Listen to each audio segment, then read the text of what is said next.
हाँ, ये जो मुख्तलिफ होगा ना, यही असल में हमारी राइटिंग के अंदर प्रॉब्लम्स होती हैं। यानी मुख्तलिफुल तहरीर होना कि हर एक अलग अलग उसको अंदाज में लिखेगा। वो क्यों लिखेगा? जब कानून सेट कर दिए गए हैं तो फिर सब एक जैसा क्यों लिख नहीं सकते? ठीक है, यही इसमें गलत है। अब इसको तरह मैं थोड़ा डबल करता हूँ आपके सामने, क्योंकि अभी इसी क्लास में बहुत कुछ सिखाने वाला हूँ आपको। ये देखें जी, अब इसको मैं डबल कर रहा हूँ, इसको डबलिंग का नाम दिया रहता है।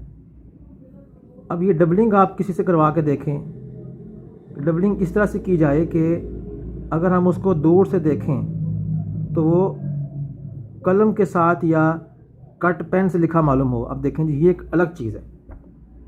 अब इस तरह लिखने वाले तो शायद कोई मतलब मदूदे कुछ अफराद ही होंगे।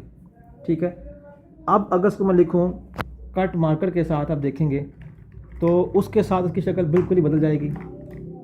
ठीक है, मैं चलिए कि भी लिख के दिखाता हूँ आपको ज़रा, ताकि आसानी रहे, फिर बाद में अपनी बात का आगाज़ कर सकें।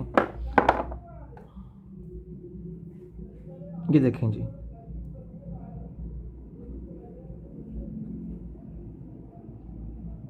अभी ये मैं कट पेन यानी कट मार्कर इस्तेमाल कर रहा हूँ जी। लें जी,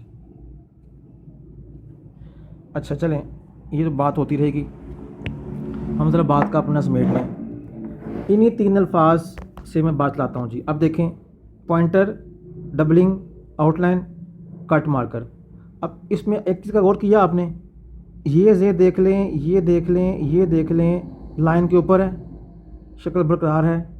इसका मतलब जब आप असूल सीख जाते हो तो फिर आपसे गलती नहीं होती।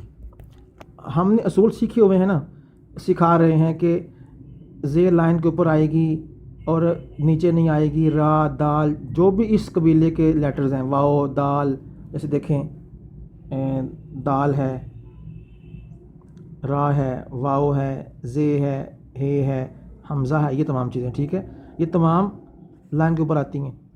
अब एक मैंने असूल सीखा, देखें कितने लेटर्स हमारे हल हो गए। ठीक है, दाल भी, रा भी, वाओ, जे, हे, हमज़ा। हमने असूल क्या सीखा कि छोटे लेटर्स लाइन से नीचे नहीं आएंगे। ओके जी, क्लियर हो गया। ये बात पल्ले बांध लो भाई, पल्ले बांध लो, ये बात लिख लो दिल में। छोटे लेटर्स लाइन से नीचे कतन नहीं आने, कतन नहीं आने। ठीक है, अब देखें जी, मैं कोर्स इशारा करना चाहता हूँ।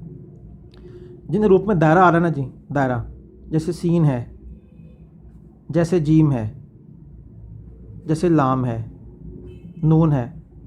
अब क्या है जी, मुझे अगर एक असूल पता हो कि